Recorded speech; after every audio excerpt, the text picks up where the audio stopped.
A Musical Life with collaborative pianist and blogger Chris Foley.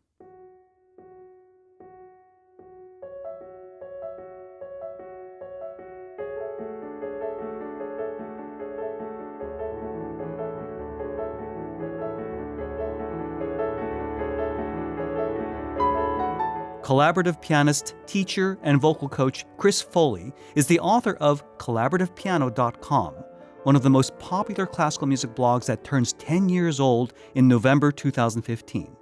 What is collaborative piano? Great question. It happens to be the type of piano playing that both Chris and I specialize in, but I'll let Chris answer that question himself.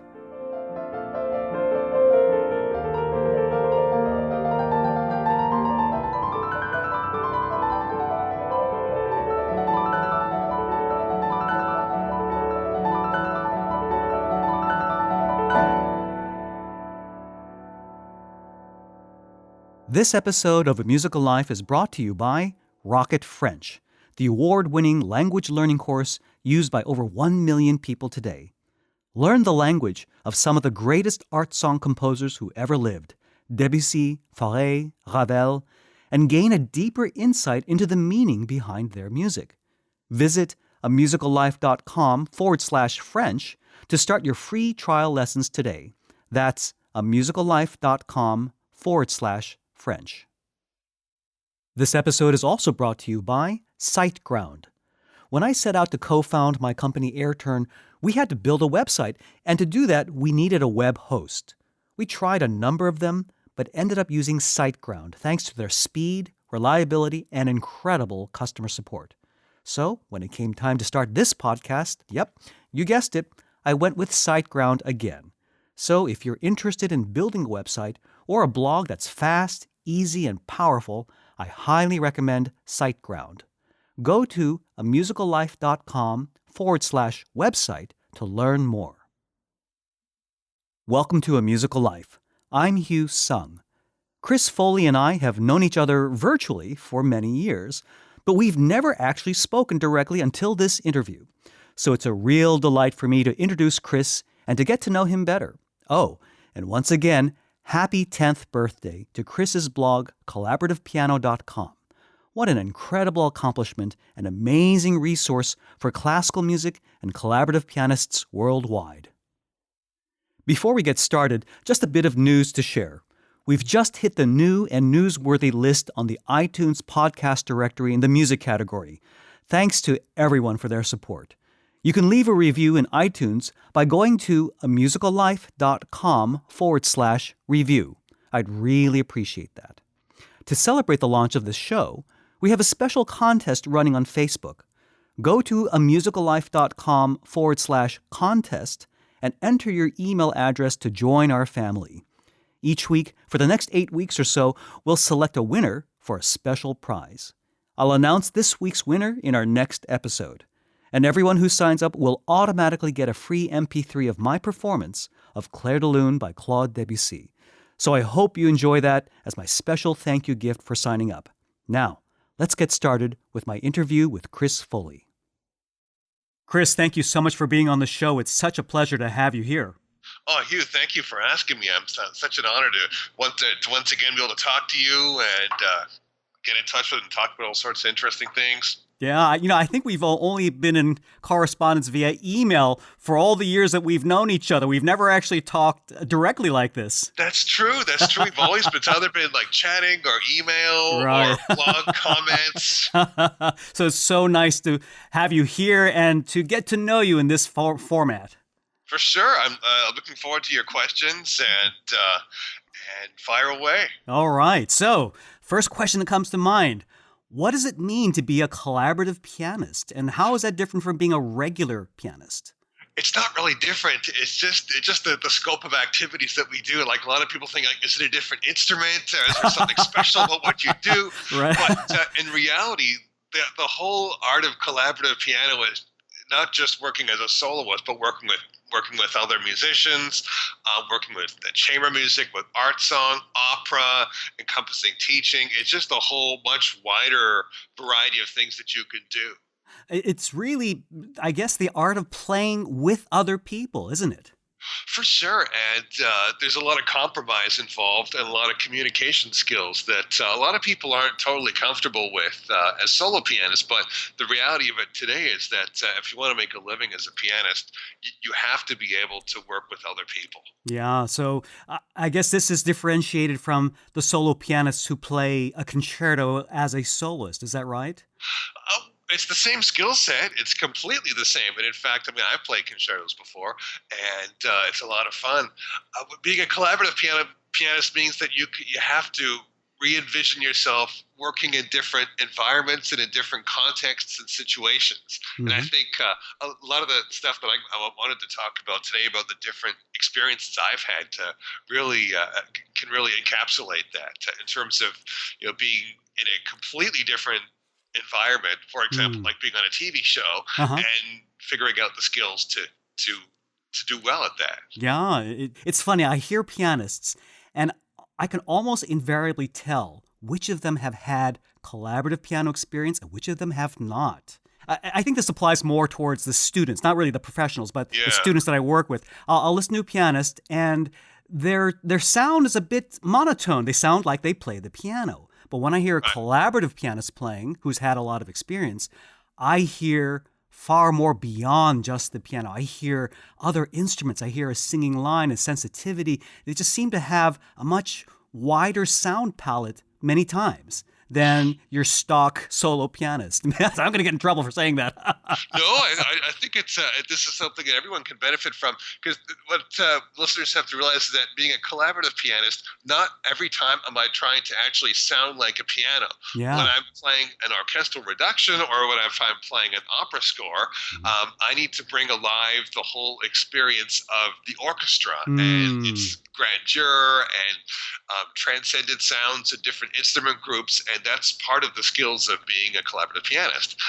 But I don't think it's just a special niche thing for collaborative pianists. I think that's something that every pianist can learn. Because just think of how you could play Brahms or Schubert Mm. if Mhm. you're aware of the different possibilities of those genres. Oh, that's so well put. So, Chris, please tell me a little bit about your early music training. I know there was an interesting story that I heard in one of your interviews recently where you were 5 years old and heard live music for the first time. Tell us a little bit about your early lessons, how you got started getting trained as a musician. Oh, for sure. My origin story. I started when I was 5, and I loved it. I didn't always love it as much, but it's just something I kept with. And Mhm. a lot of people don't know this, but I was also a violist. I played viola for eight Oh, how years. cool. Yeah. Wow. I mean, I wasn't very good at playing in tune, and but there was I had a lot of experience playing in orchestras, and I think that's something that I use now because I mean I played all four Brahms symphonies, a Oh, couple of wow. Beethovens, Bruckner 4 and 7, Bartok Concerto for Orchestra, and tons of overtures, a lot of Mozart symphonies, concerto parts. I mean in the orchestra, and that's something that really informed the way that I approached the piano. Like since I had been in the middle of the orchestra and experienced what it was to hear all those sounds from the middle. That is so cool. Wow. Although Yeah. I don't think I was really career violist material, but at the same time, it's something that I was able to bring with me into the piano world. I also That played flute in high school for a few years, but that wasn't as serious. I had a jaw operation because I had an overbite when I was younger. So I mm. lost about when I was younger, I lost a significant amount of feeling in the left side of my lip. Oh So that my. just killed my embouchure. Oh So no. it had no other ill effects, but that meant that my career as a flautist was ended Mm. abruptly. I am so jealous of you for having such a wide and varied musical education experience. It's incredible. For sure, but at the same time, I realized when I was in high school that I couldn't go on doing everything. It was just Mm. nuts. And in high school, I discovered composing, and I Oh. realized that I love contemporary music. I mean, from Mhm. a young age, and I thought writing music might be something interesting. So a lot of people don't know this about me, but in my first year at the University of British Columbia, I was a composition major, and I studied with Steve Chapman. Oh my goodness. So what sort of things did you write? Mostly piano music, Hmm. and I like working with singers, so I wrote some stuff for piano and voice. My only problem, and I realized this only as a composition major, I absolutely love the repertoire. I love Mm. discovering music, I love playing it, but I didn't actually like the process of writing music, which is a Mm. problem when you're a composition major. So after my first year of university, I made another 180 and decided to become a pianist full time and really Wow. specialize in that. But with the experience of having been a one-time composer, so that really brought an appreciation for the process of writing music, although it wasn't something I wanted to actually do. Now, did you study collaborative piano right off the bat, or were you first a piano solo major? I was a piano concentrator at UBC, which it's a great program because it allows you to do a whole variety of stuff, including taking arts electives, which I think is critical for anyone in an art Mm. undergraduate program. Mhm. But I was lucky because for my undergraduate degree, I really had two teachers. On the one hand, I studied solo repertoire with Robert Rogers, Mhm. who was fantastic at Beethoven, Mozart, contemporary music, romantic Wow. period, Mhm. but at the same time, I studied with Rena Sharon, Mhm. who's just fantastic for the art song. Repertoire Ah. and Mhm. chamber music, and what she really brought to me was just a real understanding of the repertoire and how it relates to poetry and how the Mm. entire art song repertoire is really informed by a composer's reaction to poetry. Help us understand what exactly is art song? I mean, when we say song today, it can mean a whole variety of things, anything that you hear off, iTunes or through the radio. What exactly is art song in relationship to classical music? What makes it so unique? There's a body of vocal music that's different from opera, which is music for the stage with Hmm. orchestra, and different from oratorio, which is music with vocal music with orchestra that's on the stage, not staged. Hmm. With art song, it's music for specifically for piano that grew up really in the end of the 18th century Hmm. and through with Beethoven and Schubert became a fantastic and unique genre. Then composers like Schumann, Brahms, Debussy, Fauré, they brought their own national flair to it and the Mm. flair of their own poetic their own language into Mm. the poetic meanings and the poetic approach to writing music. And it's a huge, huge body of literature. Would you mind sharing a few examples to just give a taste of the different varieties of art song that one can experience? For sure, if you're starting out, I mean, there's no better place to start than Schubert. Hmm. For example, Die Schöne Müllerin.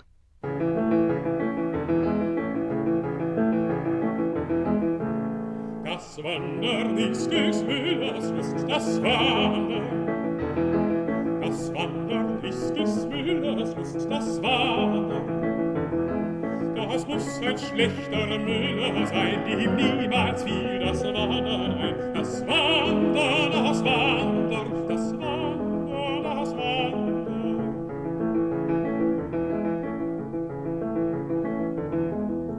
Vom Wasser haben wir's gelernt, vom Wasser. Vom Wasser haben wir's gelernt, vom Wasser. Das hat nicht Rast bei Tag und Nacht, ist stets auf Wanderschaft bedacht. Das Wasser, das Wasser, das Wasser, das Wasser.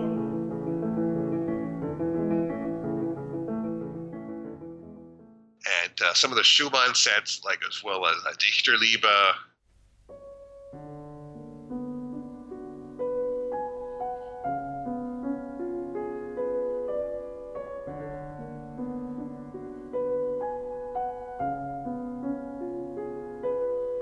Im wunderschönen Monat Mai, als alle Knospen sprangen, da ist in meinem Herzen die Liebe aufgegangen.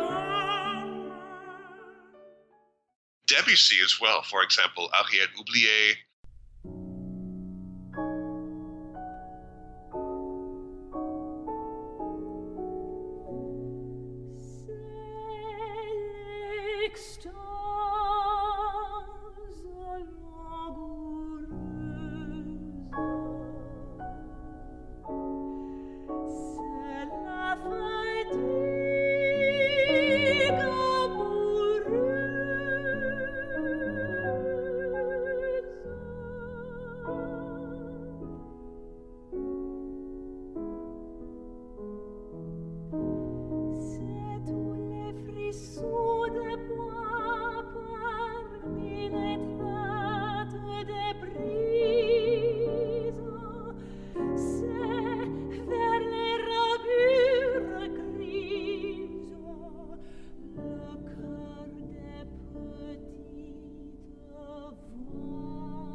there's also some really fantastic art songs being written nowadays. For example, Jake Heggie in English is written amazing, amazing songs.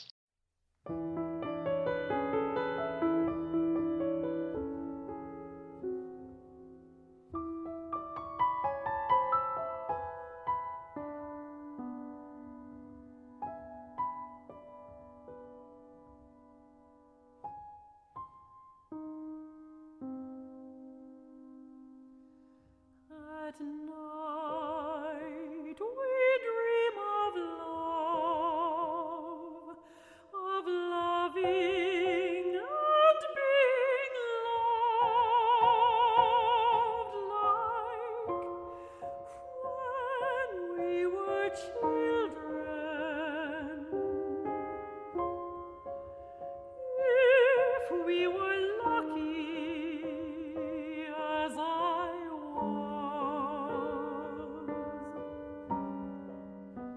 Now, besides obviously working with singers and also other instrumentalists, what are some other differences about studying collaborative piano that differ from studying solo piano? Well, it's a wider skill set than many people realize, because there's a lot of specialist courses you need to take. For example, lyric diction. If you're coaching opera or art song or any kind of vocal music, you need to be able to be familiar with the languages, and that includes German, Italian, Spanish, French, in addition to English. Russian is a good language to know, and so is Czech. A little bit of Latin as well. Don't know if I mentioned that, but being able to understand how those languages are pronounced, what the words mean, how you can have a really effective poetic approach to that language, what the flow of the language is like. That's incredible. And so you really have to be seriously multilingual as part of the core study. Not necessarily. You have to be a linguist. You have to know what the actual sounds are in terms of international phonetic alphabet, and be able to phonate and explain those sounds to singers, and to correct them on their diction too, because that's one of the things that singers really need from a coach.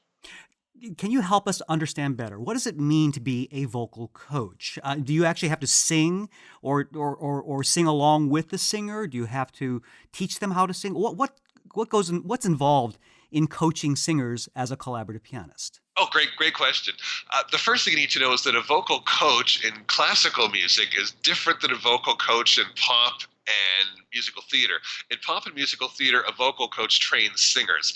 In classical music, a vocal coach is different than a voice teacher. A voice teacher trains singers how to sing, like the physical act of singing. Vocal coaches have a much wider number of things they have to work on. First of all, getting singers to learn the notes really well, getting them to understand the ensemble, helping them to understand the languages they're singing, helping them to phonate the words correctly in the correct language, as well as really bringing alive the text, bringing alive operas and libretti, so that singers can be really effective on the stage when they perform either with piano or with orchestra or in any situation. Now, please correct me if I'm wrong, but it's my understanding, but one of the unknown things about being a professional singer, particularly being a professional classical singer, is that the singers really can't hear their own voice because it's coming from within their own body. And that's why it's so critical to have somebody else for feedback like this. Is that correct? Oh, it's completely correct. Because you have to understand that the resonance that a singer has, what they can actually perceive inside their head, often will not really be the resonance that other people hear. And there's a great way to understand that. Just listen to yourself speak on a recording. It sounds totally different than what you yourself hear inside your own head when you speak yourself. That's a great example, yeah. Yeah, because often I'll hear myself recordings of myself speaking, and I'll think, what a dork. How can I talk like that? Oh, yeah. But that's true for everyone that listens to themselves speak, and it's true for singers how they hear themselves sing, because a sound that a singer might find pleasing aesthetically often is not the most technically lined up sound. And Mm. you really need somebody out there in the room that can tell you what's working and what's not. Voice teachers are the primary people who do that to help singers build their voice. For example, the breathing, the vowel resonance, and how to build their voice, how to warm up. But coaches, in a pinch, have a lot of really wise things to say about Mm. what's working and what's not. Well, that's a great example, great insight. I don't think many people realize how critical it is for singers to have a good relationship with a vocal coach, vocal teachers, of course, that comes with the package, but also a relationship with a good vocal coach in terms of the collaborative pianist to work with for vital feedback, because they can't even hear what they're doing directly. They have to have somebody else's ears, right? Oh, for sure, especially professional singers when you're not necessarily in the conservatory environment. You need the really tough thing for singers once you get to a certain age is somebody is going to speak the truth. And you need somebody that, even if the truth might be a little bit blunt and not necessarily be that pleasant to hear, you need somebody to tell that if you're going to be able to keep your voice on the right track. Mm. Now, I want to delve into your life a bit more. So I finished graduate school in 1994 at the Eastman School, and I went to Vancouver with no work. And quickly, I was lucky. I got a job right away at the Vancouver Academy of Music as a staff pianist. I got lots of gigs in Vancouver very quickly. I got hired at the University of British Columbia. I taught there for 6 wonderful years. But at the same time in Vancouver, I got the feeling that, I was ambitious. I wanted to move on. I wanted bigger things, but Vancouver wasn't really the right place for me, although it had the best weather ever and unbelievable sushi and the beach, Nice. and I could see the ocean from my studio at the academy. But at the same time, I had the feeling that Vancouver wasn't really the place for me. But what I had been doing in Vancouver was about 20% teaching, 80% playing. And it was great because there was so much going on in Vancouver at that time. This was the last great flowering of the CBC. Lots of recordings, lots of performances all the time. And CBC for our American audiences. Canadian Broadcasting Corporation. Thank you. Which there's a constant fight to support classical music, but the golden years in many ways were the 90s, especially in Vancouver. There were so many broadcasts of classical music that I was delighted to take part in. So anyway, we left. My wife and I left Vancouver in 2002, and we came to Toronto. And we was pretty quick getting work, and I expected to do a little bit of teaching, ton of performing. And it worked out like that for a while, and it was great. I had some fantastic gigs, but at the same time, I noticed that there were gaps in my schedule. And financially, it was a bit of a pickle sometimes because, it would be feast or famine. Often I have these great gigs that paid exceptionally well for a long time, but then I wouldn't have that much, which was, I got to a point in my life where that was just a little bit frustrating. So I thought, this happened in 2005. That's about this week. This week in 2005, I came to the realization that, I can get depressed and bitter, or I can do something about it. And for a while, I wanted to write a blog. This was in the first great early days of blog writing. And there were very few classical music blogs. There was Alex Ross's blog, Jessica Duchin's blog. There weren't that many. And this was a time when there was very little competition if you wanted to write one. There was no social media. People went to Google for all their searches. There weren't as many sites as there were now. And a lot of organizations hadn't really understood the internet. So it was a great time to get up and get going with writing a blog. So that's what I did. And I initially wanted to write about a blog about the cool stuff that I was doing, but I thought about it a while. I talked to my brother-in-law who does a lot of human relation HR work, and he thought, why don't you just, instead of writing about yourself, why don't you write about your entire network? So I thought, that's a good idea. I could write about the entire profession, because there weren't really any good comprehensive sites about collaborative piano or accompanying at that time. There still aren't that many. And I thought, what the hell? That's what I'm going to do. So I had a bunch of articles I had pre-written, so I launched them, and it got going pretty quickly. And I was surprised and honored that so many people read it. And And that really changed things for me because I realized that my priorities were different compared to what they were before. Now, your website is located at collaborativepiano.com. That's it. I bought it in 2001. How about that? Yeah, I was still shocked that, in 2001, this was around 2000, everyone was buying up domain names, but nobody had ever bought collaborativepiano.com. You seem to be the first in a lot of things. You seem to have this amazing sense of prescience in terms of what to jump into and being there at just the right time. That's the tough part, and I'm not as good at it as I used to be. There are other people now that are way better at it than me. But the thing is that the internet is so fragmented in 2015 that there's so many different ways of marketing yourself, and nobody's really discovered them all yet.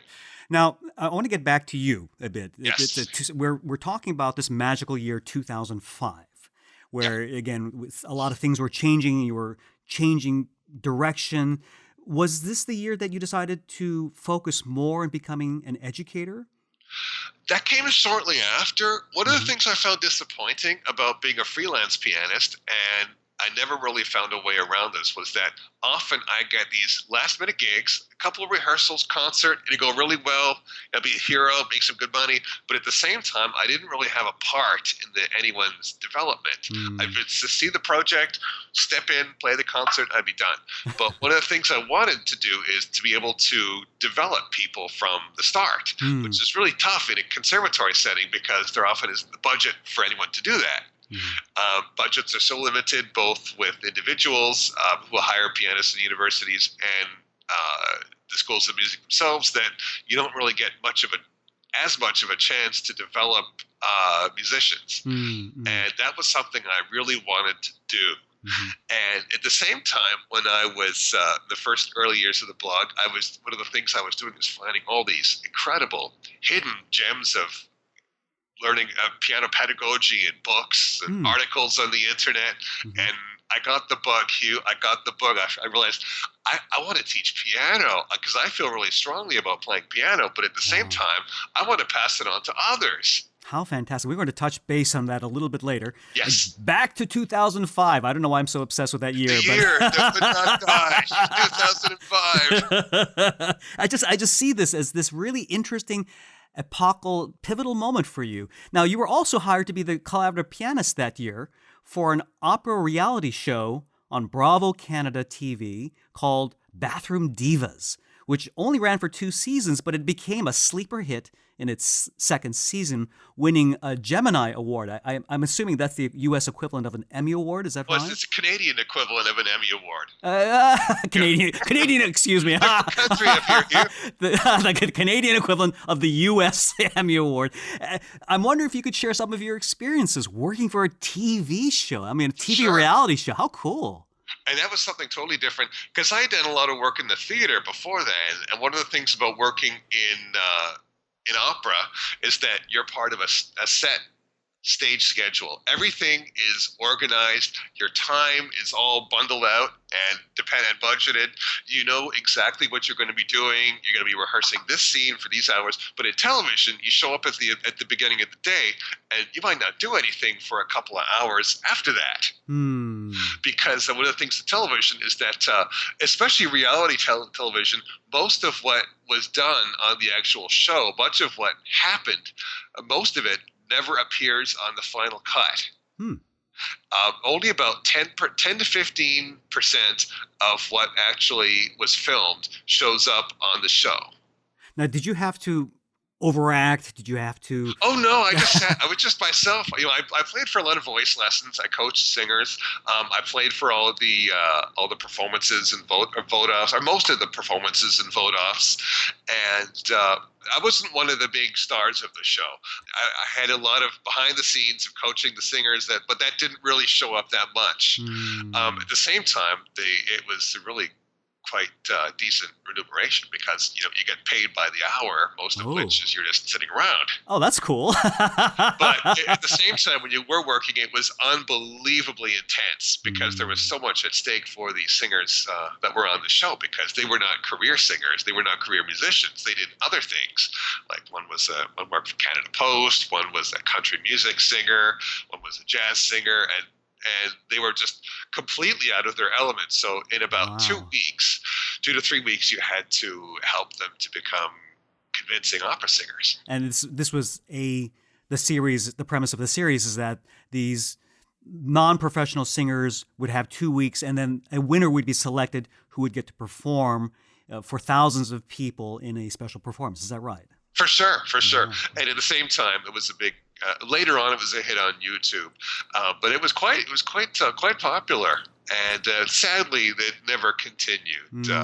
But I was glad that it did. It was on for a couple of years because it really helped average people to understand what goes into opera singing in terms of the text and building a voice and the thrill of it and the excitement of the opera stage. You've also done a lot of work with a really fascinating group called Tapestry Opera. Please tell me about them and what they do. They're so unique. And please tell us what they do and what you do with them. For sure. Tapestry Opera is a company that initially started off as Tapestry Music Theater in the late 70s, started by Wayne Strongman as a choir that did contemporary music and theater type stuff. But at the same time, later on, they realized that the way things were going in Toronto in the 90s, they wanted to become an opera company. So they became Tapestry New Opera Works. Now, I think they're officially Tapestry Opera or Tapestry New Opera.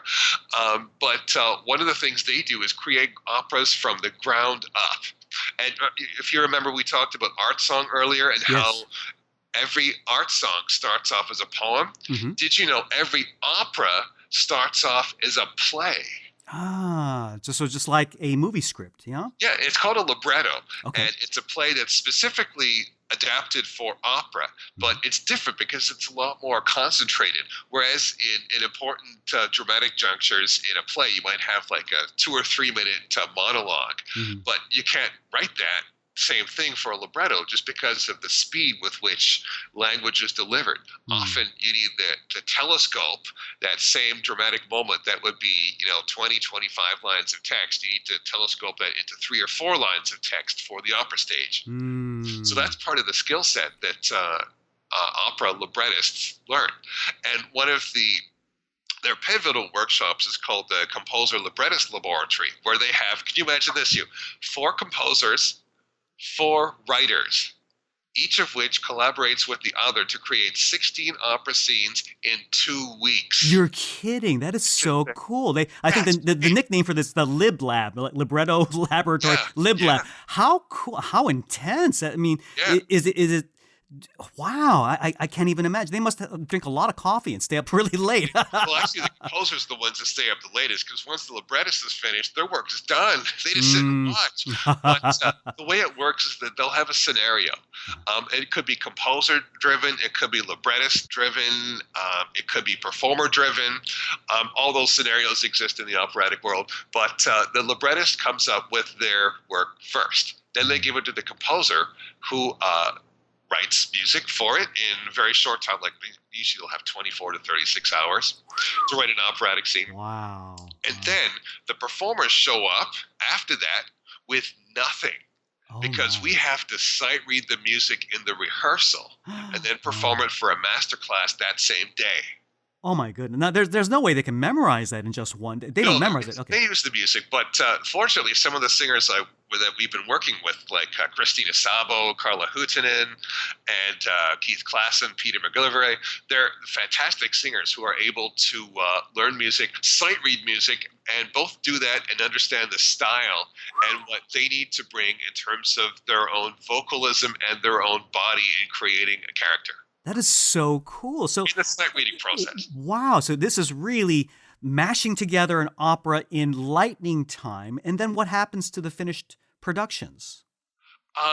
Often they'll get performed because there's another program they usually put on a few months later called opera briefs, where those same scenes are staged. Sometimes the actual scene is completely shelved, but at the same time, the working relationship between the composer and the librettist might grow into something larger, like a work for the theater, or it might even grow into a working relationship that creates an entire opera.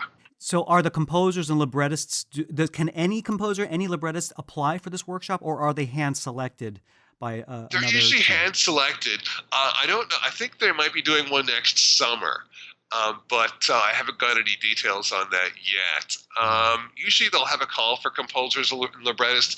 Often they'll just select them because they wanted to work with specific people. And this is kind of a neat way to, so to speak, vet out their work to see, if there's a relationship worth pursuing after seeing him in this crazy laboratory experiment. For sure. And it's kind of like, if you're a writer and you want to write a novel. Yeah.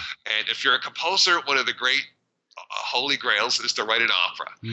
But it's not just like you sit down and write it. You have to work with a librettist, and you need a working text that you can set to music. So you need a dramatic scenario. You have to know how singers work, how orchestras work, and you have to know what to write for piano in the first stage. So it's a huge skill set. And so what are you doing when they're having this? Well, so I assume that you're the pianist that plays through these scores that are put together in lightning time. I don't play through for as many productions for the company as I used to do because I'm so busy and I'm out of town a lot. But I have coached productions before, and I do sometimes if the finished product has piano in it. Sometimes I'll play for their shows as well. Now, we're recording this interview in November 2015. The Collaborative Piano blog is celebrating its 10th birthday, so yay! Congratulations! Thank you, thanks, Hugh. Oh well, it's been a long time. I don't have enough time to write because I've gotten so exceptionally busy over the last few years. But at the same time, I do try to keep it up, and it's been such a fantastic vehicle for me meeting so many people and so many opportunities that have presented themselves. But at the same time, I'm also honored above all else that so many pianists have had an introduction to the profession and that they've been able to find their own calling through the stuff I've written on the blog. And for example, finding whether they want to go into opera or chamber music, what programs to go to. I'm always trying to keep abreast of those in one of my degree programs articles. And for example, what's the entire skill set of a collaborative pianist? What are things you can do professionally as a collaborative pianist? And I was able to very early on catalog that, and I'm glad that it's continually evolving and that people are still finding those resources helpful in their own careers. Let's return back to your life as a musician. What do you enjoy most about playing collaborative piano music? For sure. The real benefits for me are, I really love the repertoire. On the one hand, there's music I love that's just fantastic, and I'll do everything I can to keep on playing it. But at the same time, I like working with certain people. And really, really committed singers, committed instrumentalists, there's nothing like it.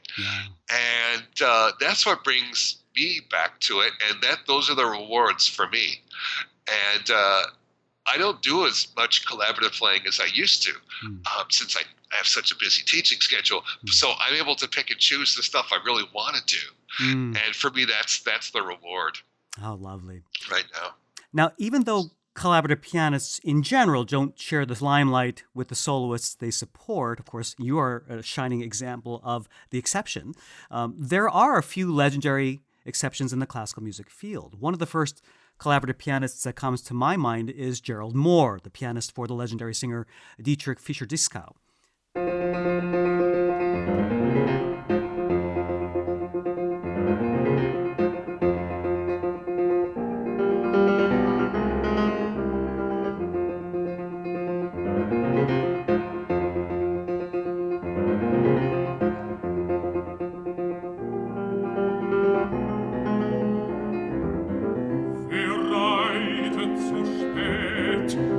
Nacht und Wind,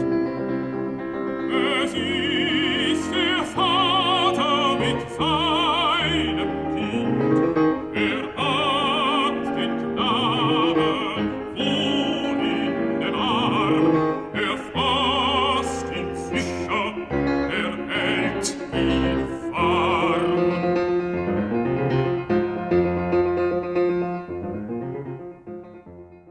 Another one is Samuel Sanders. I believe he was the one who came up with the term originally collaborative piano, isn't he? Yeah, and I got an interesting story. I talked to Margot Garrett in Vancouver for the Vancouver International Song Institute a couple of years ago, and she had an incredible story about how the name came to be.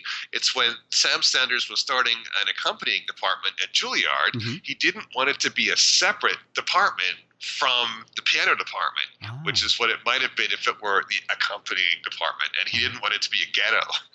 And this is my recollection of the conversation with Margot, is that he wanted to be part of it, so he had to add piano into it. And so, which is why he came up with the title collaborative piano, so that it could still be part of the conversation of the piano department within the conservatory, within Juilliard. How cool. And just a side note, Samuel Sanders has been the pianist for Itzhak Perlman for many, many years.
Now, who are some of your other favorite collaborative pianists?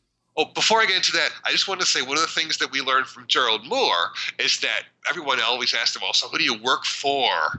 And one of the things he said, they said, well, I work for myself. And you could, and with Gerald Moore, we first came to understand that an accompanist / collaborative pianist wasn't necessarily somebody that was associated with somebody else. That the collaborative pianist was an artist in their own right. Yes. And he was able to demonstrate that both as a pianist himself and as a writer to really communicate what went into the art. And he's one of the first people that did it exceptionally well, that you could bring it to a tremendous amount of people. You know, I did a recital in Wigmore Hall in London once, and I distinctly remember backstage they have a Gerald Moore dressing room. I thought that was so lovely that he actually dedicated one of the rooms to Gerald Moore, if I recall correctly. Yes. So yeah, he did so much to elevate the craft and the recognition for collaborative pianists. Any other collaborative pianists that you want to make a shout out to? I mean, there's so many that have been so influential to me, and none more than Jean Barr, my teacher at the Eastman School. I mean, she really taught me the craft more than any other. And not just that, but how to navigate the profession in an intelligent way. And she really helped me to get my act together, was influential to me and to so many other people. And she really brought the art of accompanying collaborative piano to a very high level, both within the institution and in the profession, and in the and just the body of educators. And I'll always be indebted to Jean Barr. I mean, if Jean, if you're listening, Yeah, I love you. You've done so much for me. And another person that before I met Jean was Rena Sharon. Uh-huh.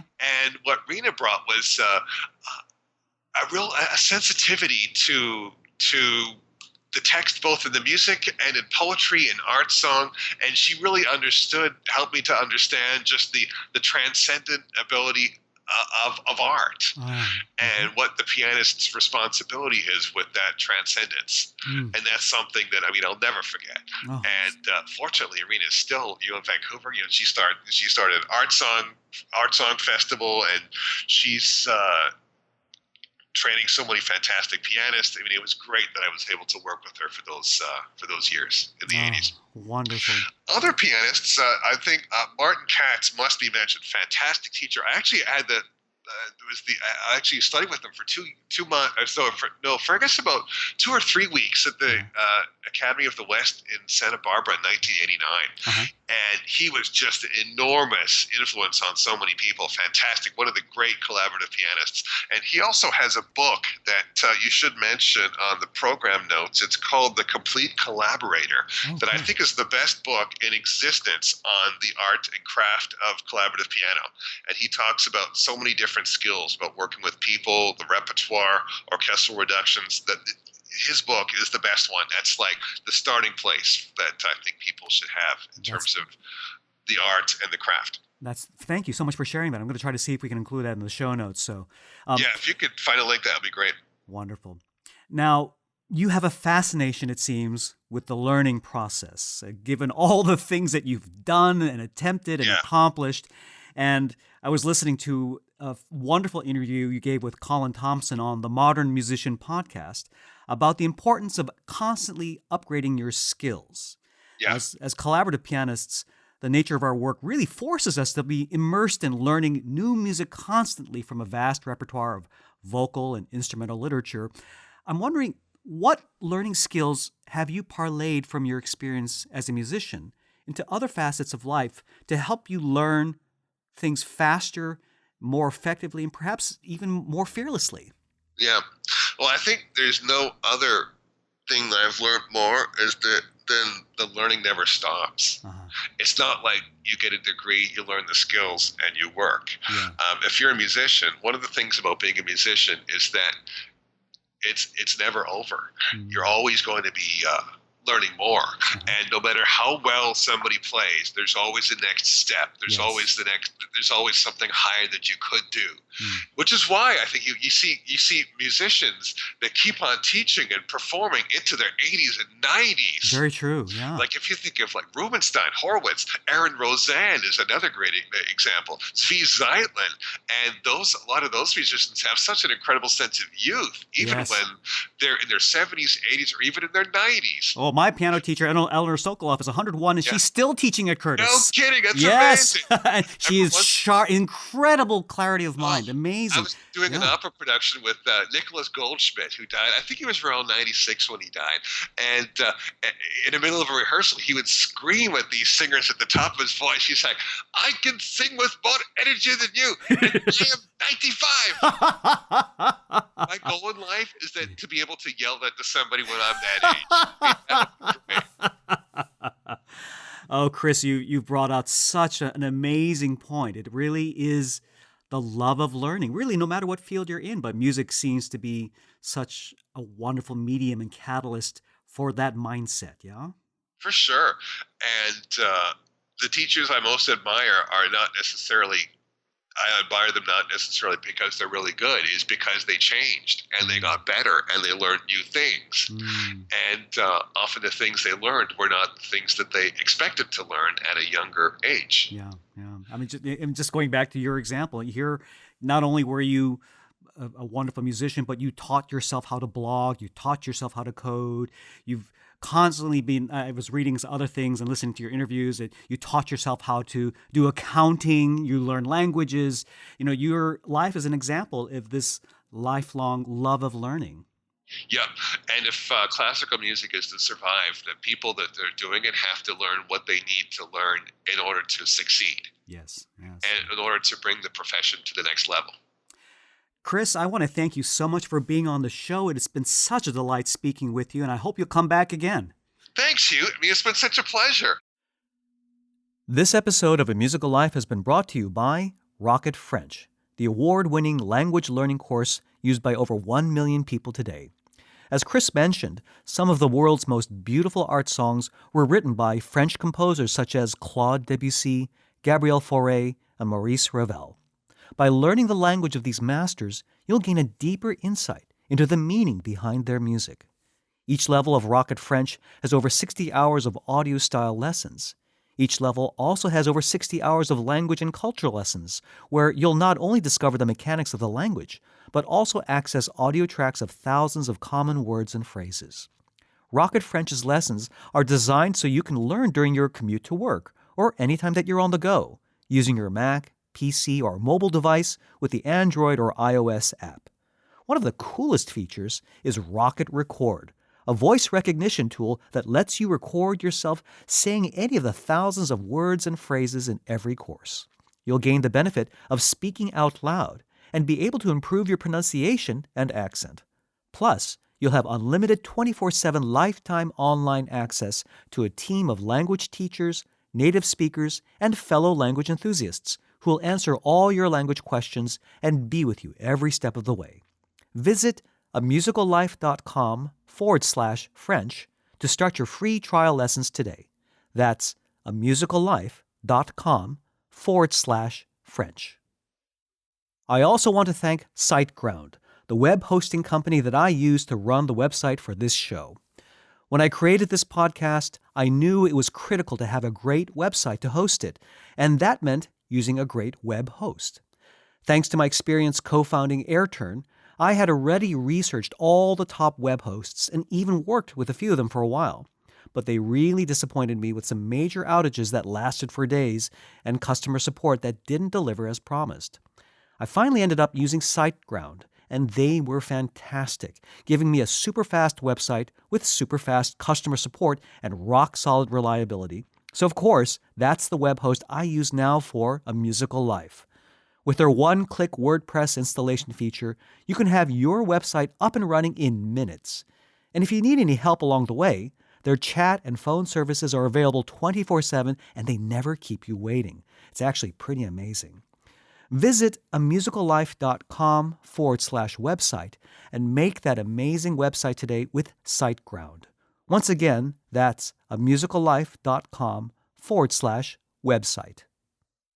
Visit Chris's blog at collaborativepiano.com.